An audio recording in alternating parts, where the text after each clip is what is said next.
Good afternoon, everybody. This is Paula Gutman with Georgia Department of Ed, and I am just letting you know we're going to begin in 2 minutes. It is currently 3:28, and y'all know me. We start on time so we can end on time. So just know we will start the presentation in about 2 minutes. Thanks.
Okay, everybody, it is 3:30 and we like to start on time. So this is Paula, and I am going to turn this over to Jennifer Rowe, who is currently the director at Tools for Life, and she's going to be talking about some of the myths and facts and some of the dear colleague letters just to share with you some of that great information. And if you check out the chat, I have provided a link to her PowerPoint as well as the documents that she's going to be talking about today. So thanks, Jennifer. Thanks for being here. I'm turning it over to you. All right. Thanks so much, Paula. And thank you to all of you guys for joining this webinar. I know the title does not sound very exciting. And so I was kind of wondering how many folks would join, and I'm so glad you guys are here. This topic is near and dear to my heart. As some of you may know, but perhaps not. I used to work in the public schools, and I used to do assistive technology, and there are a lot of myths and facts in relation to assistive technology, and what we want to do is dispel some of those myths and talk about some of the things that are required and some of the things you need to think about in regards to helping your students with disabilities. I'm a speech language pathologist by background. I have been a speech pathologist for about 30 years. And as per our national organization, they ask us to provide some basic financial and non-financial disclosures. I have worked in a variety of different settings, primarily focusing on assistive technology for AAC, but I have a love for all things technology or assistive technology. So let's just go ahead and get started. And just to kind of lay the groundwork for everybody in relation to assistive technology, why is assistive technology important?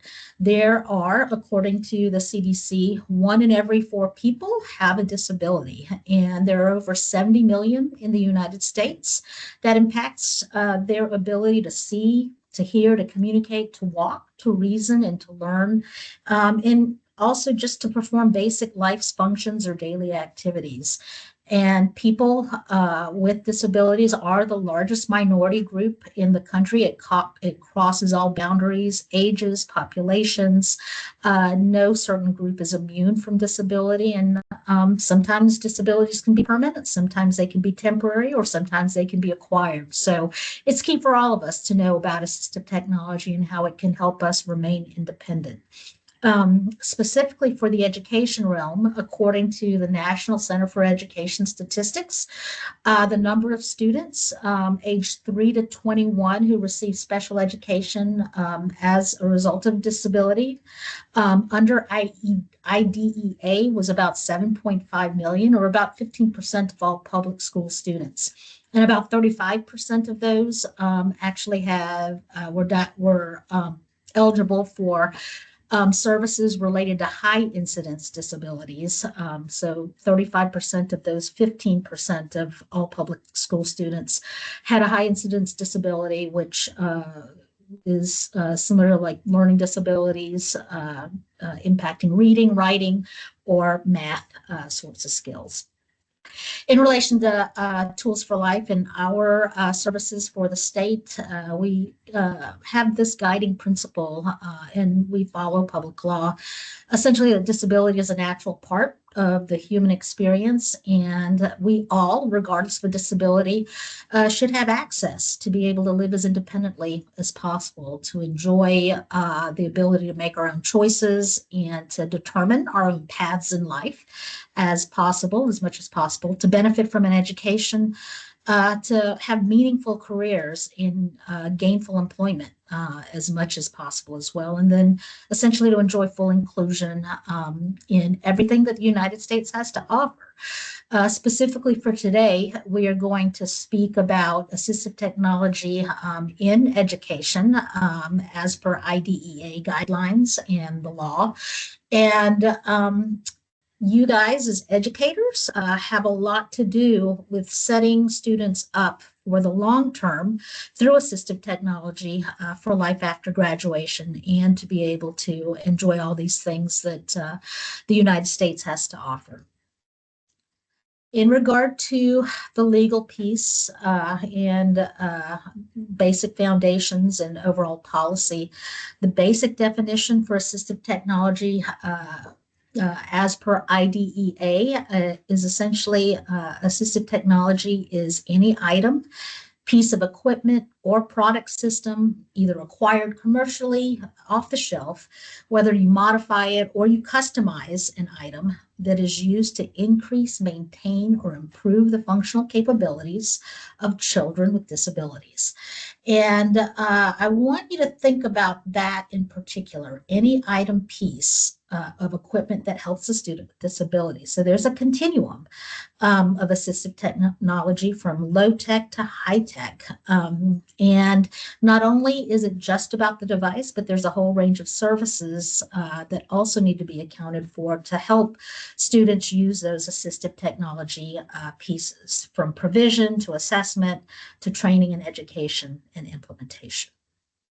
Specifically today, we're going to talk about these two documents. They were released by OSEP in January 2024. As many assistive technology specialists in the schools have noted, there's just a lot of myths and facts, and OSEP wanted to clarify these myths and facts. So it's a very easily read document. You could also provide it to parents and families, other coworkers, gen ed teachers, and these two documents go together. Paula has placed that link into the link at the bottom. It's a Dropbox link that includes both of these documents, as well as to the PowerPoint as well. The link is in the chat. Yep, thank you. So basically, what we're going to do is just kind of do a quick overview and then provide some practical resources and strategies in relation to provision of AT. We're going to talk about that. We'll be discussing the latest guidance from the U.S. Department of Education on assistive technology for children with disabilities today. And it's based really on these two key documents, the Dear Colleague letter and then the Comprehensive Myths and Facts Guide. Our goal for today is to help educators understand these legal requirements, essentially to also dispel some common myths, explore resources, as well as strategies for implementing assistive technology in schools. And our overall goal is really to foster inclusive environments so that all students can succeed in the school setting. So in regards to IDEA, there are two parts specifically that we'll focus on, and that's IDEA Part B and C. In Part B, that is specific to school-age children ages 3 to 21. And then Part C applies to infants and toddlers, birth to 3. And both require IEP teams or IFSP teams. That's for the birth to 3 age group.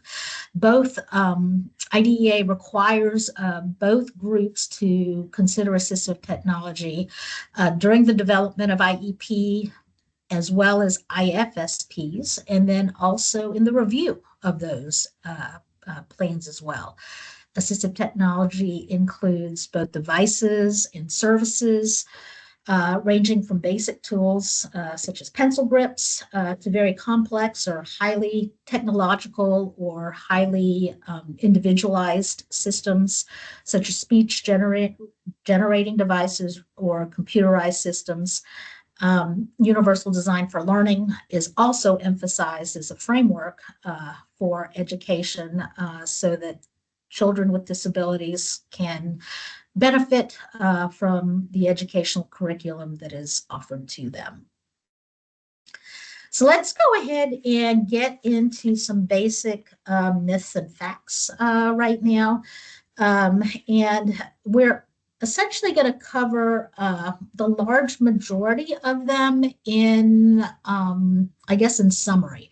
There's over 25 myths and facts in there. And so as I was preparing for this, I was thinking about how do I group them in a way that is kind of comprehensive, but I don't necessarily have to go through all 25 myths and facts. And basically, I kind of grouped them into three kind of different general groups. The first group is related to assistive technology requirements and eligibility. A couple of the myths in this section relate to the fact that some educators may feel that AT is optional, or it may only be necessary for certain disabilities, or that AT is only for school use. And we're going to talk a little bit about that over this slide, and we're going to address some of these common misconceptions. So first, AT is definitely not optional, and it should be considered for every child with an IEP. It is not limited to certain disabilities or school settings, and AT should be able to be used at home, in the community, and during extracurricular activities. So if a student is required to do schoolwork, or if it's necessary to use the AT during daily life activities, children should be able to take some of the assistive technology tools home as well. And in relation to daily activities, I'm specifically thinking about communication devices, right? We don't only communicate at the school, in the school setting. So if a student uses a communication device at school, they also should be able to use that device at home as well. Also, AT does not have to be high-tech. Low-tech solutions like visual schedules or slant boards are equally valid. And so I think sometimes technology, the term technology in assistive technology makes people think, well, you know, assistive technology has to be high tech, but it's not. And so the way you want to think about technology or assistive technology is if a student requires that piece of equipment in order to complete their schoolwork or to gain access to the curriculum, make sure that it's considered and that it's included in the IEP. So if the student moves, you know, the next group of teachers or the next IEP team know that that tool is necessary for that student to access the curriculum. And so clarifying all of this really helps ensure access to education and basic compliance with IDEA. The second group of myths and facts really relate to implementation and training. One of these myths is that only AT specialists can provide services. A second myth is that assistive technology may be delayed, and that provision of AT could delay a student overall in progress in the curriculum because it might be difficult for the AT team or for the school to provide the assistive technology. If there is a delay in services, interim solutions or temporary solutions must be provided while assistive technology is in the procurement process. So in general, implementation myths often create these barriers or some barriers. And so General educators and related service providers can deliver assistive technology with the proper support if they are unaware, if they need some extra information. Additionally, most districts, if not all of them, have someone that they can go to in their district related to assistive technology and information. And if not, for those of you who are in the state of Georgia, there is a Georgia DOE assistive technology partnership with my program, Tools for Life, where there is additional support for assistive technology services and information if it's not readily available to you in your district. Sometimes assistive technology may be refused to be used by a child, and that doesn't give IEP teams the leeway to say, well, if a child refuses to use an AT device, then that's all well and good. We tried. AT teams or IEP teams have should be able to look at why is the child not using that AT, investigate why, and adjust accordingly. And so there may be reasons where a particular AT may not be suitable for a child, and if they refuse to use it, we do need to take a look and see why, and see what can we do to put something else different in place or modify it so that the child can access the curriculum. So delays in procurement, I had mentioned before, if it's difficult getting an AT, there are some temporary solutions that can be put in place while waiting to ensure access to the curriculum. Through the AT partnership, Tools for Life has an AT lending library that can provide temporary solutions while a district is procuring an AT device for their students. Additionally, there's a group of myths and facts that are related to costs and funding. There are myths indicating that sometimes AT can be very expensive. The fact is that many assistive technology tools are low cost, or they're built into some of the operating systems or devices that are already available in the school. Another myth is that schools aren't responsible if a child uses their own device.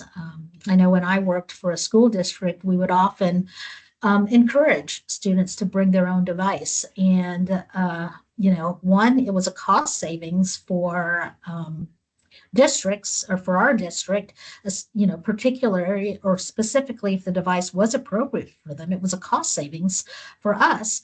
But we felt very responsible to make sure that the child, even though it was their own device, that we supported them in that, because it does ensure access to the curriculum.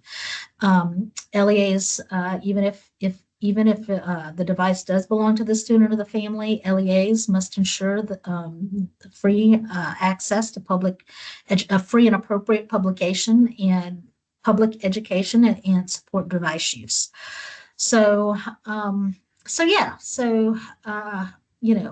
There are ways to look at costs and funding, but in all actuality, there are different options in relation to making sure that assistive technology is available to students while you're waiting or while you're waiting for funding as a whole. So the fun part here is now to just talk about some practical tips and some resources that are available to all of you in the school setting. And if you don't reside here in the state of Georgia, there are programs as well. Some of the same programs here in Georgia are available to you in other states, and I'll review those. As mentioned before, there are a variety of assistive technology devices and services that are available based on where you are and what you have access to. There's a range of assistive technology tools, and both device implementation and assessment and support also are included in that. To give you an idea of what some assistive technology tools look like across the spectrum, from low tech to high tech, and then mid-tech right there in the middle. These are some commonly used assistive technology tools in the school setting. Some specific examples for those of you guys that are in the classroom, some things that you may not think of as assistive technology. These are some specific low-tech tools that can be effective supporting students. In the top middle, the clock-like or timer feature, that's a time timer that can help an individual understand the concept of time, since time can be abstract. Even visual supports on drawers. This one is a bureau for the home, but think about what you can do for labeling things to help a student be independent. Visual supports are a low-tech assistive technology tool, and we all use visual supports even as adults. And so just because they're low-tech tools, continue to think about the benefits of low-tech tools for the long term, especially visuals that can help individuals understand or follow directions, or even follow visual schedules. In the middle, you'll see a mount. That's also a low-tech tool, sometimes placement of assistive technology or items or materials in the school setting is necessary. Over to the left, those are individual schedules. I kind of mentioned that a little bit, visual supports, low-tech visual supports that are helpful for students.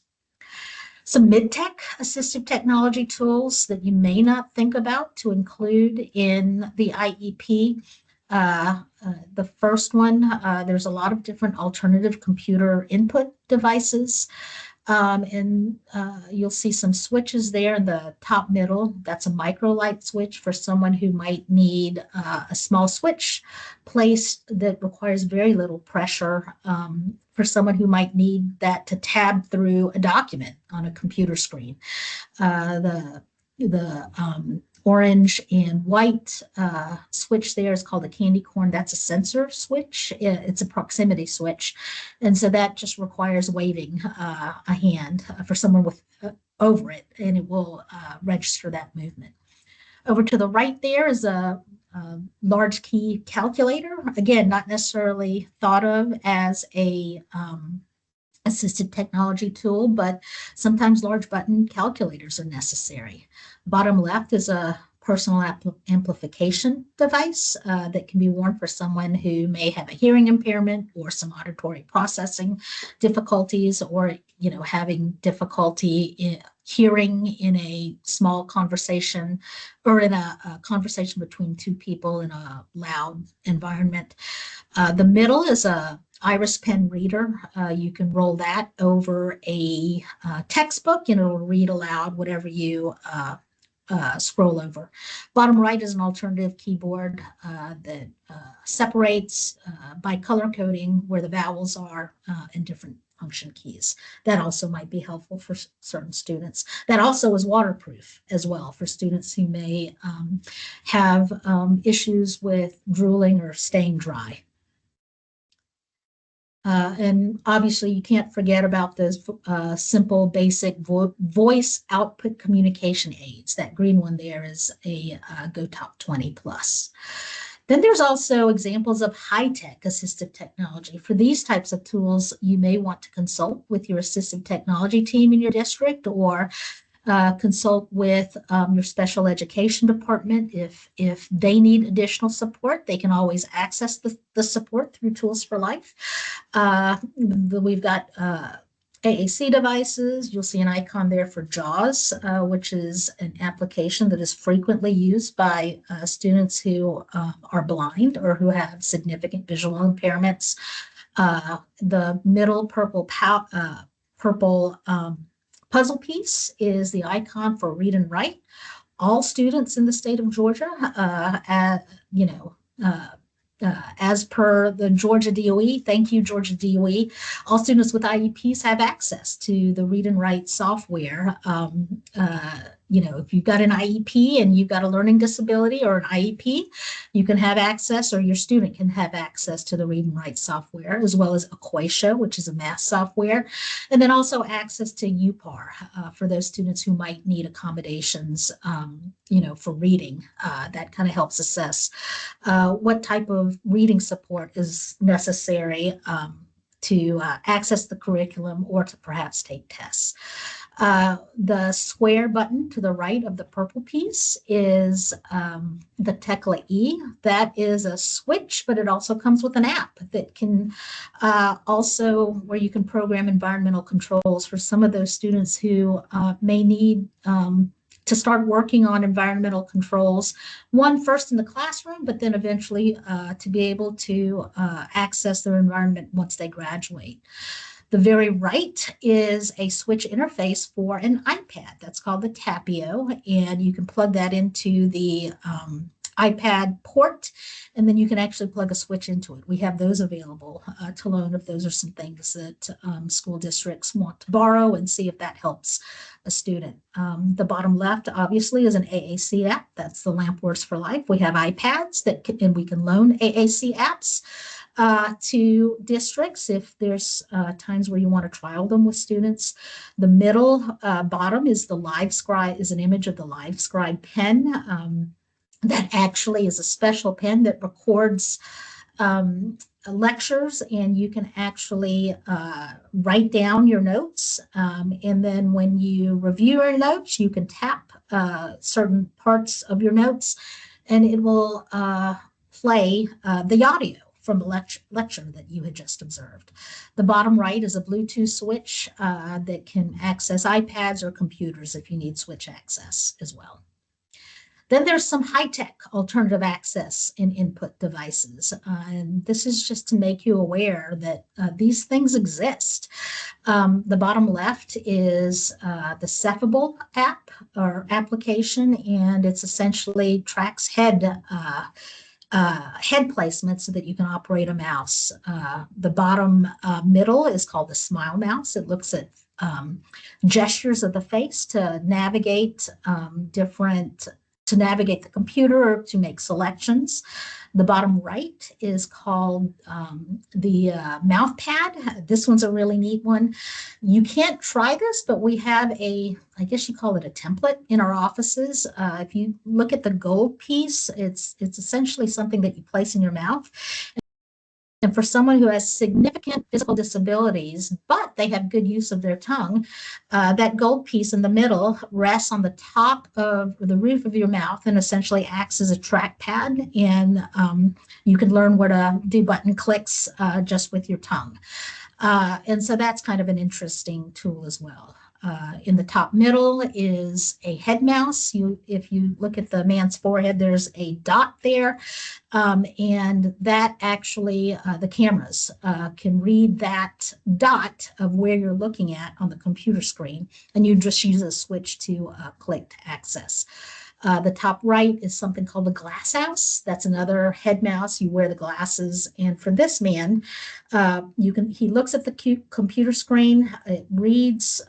It moves the cursor to where he's looking at, and then he does the mouse click by blowing into that microphone-like devices. That's a puff switch. You can use it with regular other switches as well.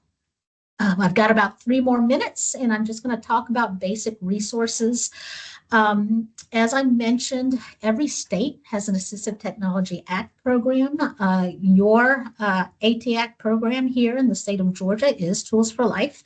Again, we have a partnership with the Georgia DOE to provide pretty much what we do for the state, but for the Georgia DOE on a scaled down basis. And so please know that you have resources available to LEAs through the AT-Act program. If you are in a different state, you can look up your state's AT-Act program.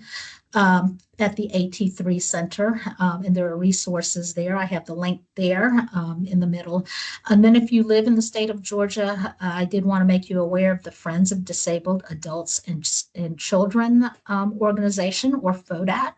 They refurbish donated AT and durable medical equipment. And if you're a school setting, and you're looking for equipment, they have a huge warehouse. And if you're looking for something specific, they accept phone calls. And if you let them know what you're looking for, they may potentially have it. An example, I had an individual who came in, they wanted to try out some AT on an iPad, but the dad had talked about how she was 32 and hadn't had a motorized wheelchair in a very long time since she was in school. I said, well, take a look at FODAC. And they happened to have a motorized wheelchair that fit her needs. And she got a $15,000 wheelchair, kind of new, almost new, refurbished, clean, all for the cost of a battery. And so definitely check them out. Then there's our program, Tools for Life. Our overall goal in the state of Georgia is to increase access to and awareness of assistive technology. We are part of a larger center focused on disability-related research. We do accessibility consulting, so making sure websites are accessible for those patrons or families, whoever accesses the website. We also provide caption and describe media, and then we also have a unit that focuses on making documents accessible. The rest of the items down there are other things that we do, and those are specifically related and available to Georgia LEAs. I'll go over this really quickly because we're just about out of time, but these are additional resources. And if you do download the handout, these are clickable links. I know there's difficulty and unpredictability with the federal government, but I included this anyway. These are the OSAP technical assistance centers that are available. The links are there, and there's a variety of different resources there related to assistive technology and AIM. And also for all of the different states, you can access vocational rehab agencies or voc rehab programs in Georgia. The link is there. Every state has their own voc rehab program. There's the state telecommunications equipment distribution program. The link there for Georgia is here, but every state also has one. And then I also mentioned AT reuse programs and additional agencies that could support students with disabilities in relation to AT. The key takeaways, yes. We had one question. Ms. Goodman was asking about, there was a picture of a schedule, and it was a smaller schedule with some different colors on it. And it was colorful pictures on a schedule, but she hadn't seen that one before, and she was wondering what it was called. That is a good question. We have that in our AT lending libraries. I don't know what it is called, but perhaps what I can do is if you email me, or if you know her email address, I can email you and find out for you. But we have so many tools in our AT lending library that it's hard to remember them all. But thank you for the question. But these are the important takeaways for today, really. AT is not a luxury, it's legal and a necessity. It's just good for students. It enables access, participation, and success for students with disabilities, and collaboration overall is key. And so really, let's all as educators, or even folks who focus on assistive technology, we really should prioritize AT planning to ensure every student has the tools they need for school and then for life after graduation. So that's about it. And so hopefully this was useful, and I'm happy to take any questions. I know it's 4:02 and we're at the end of the session, but if there's anything quick, I'm happy to hang on for a few minutes to answer. There is a question around, do you have a catalog for the lending library? Oh, that's a really good question. The short answer is no. The long answer is we are looking to put portions of our AT lending library online. We have over 2,000 items and duplicates of items. On our website, you'll see groups of items that we've got. We're looking to add more groups of items in there. Best bet, though, is if you don't see something or if you kind of have an idea of what you're looking for, you can look it up online and you can send it to us, or check, ask your special ed department. If we see what you've got, or what you find online of something that might help your student, oftentimes we either have it or have something similar, and we can point you in the right direction. So short answer, no, we don't have anything online, but we're looking to do that in the very near future. So Are tools only checked out by parents or can teachers? I think that goes back to the AT partnership. So go ahead. yes, so actually our resources are available to anyone in the state of Georgia. In regards to Georgia LEAs, right? There's a lot of LEAs. There's over 215 LEAs. How the AT partnership is set up is that schools or LEAs generally have AT teams already or support already in their districts.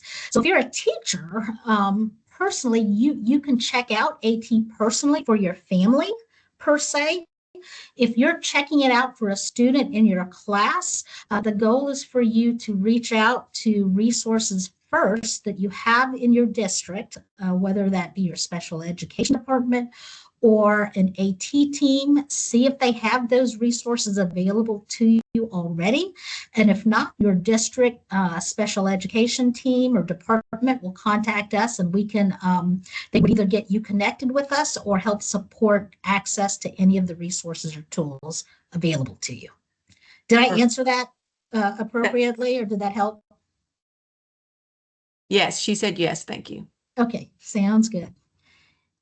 Anything else? All right. Well, hopefully you guys have a wonderful rest of the afternoon. You found this information beneficial.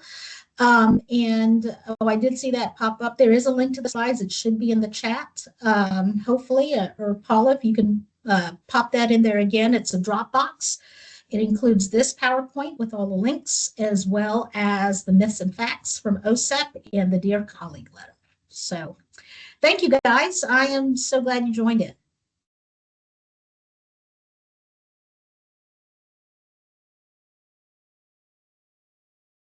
I appreciate everybody being here today. Thank you very much, Jennifer. Great information. Just giving people the information that we've had for a while and just trying to share it out so we've become more informed. We know knowledge is power. So I'm glad that you all were here. And it's 4:06. You did great with your time. Thank you, Jennifer. I struggle with that all the time, so I'm glad. And I added the link again to the Dropbox, and that is good. All right. Thank you, guys. Bye, Paula. Bye, Jennifer. Thanks, y'all. I'm going to go ahead and end this meeting. Appreciate y'all being here today. Just good information. Thank you.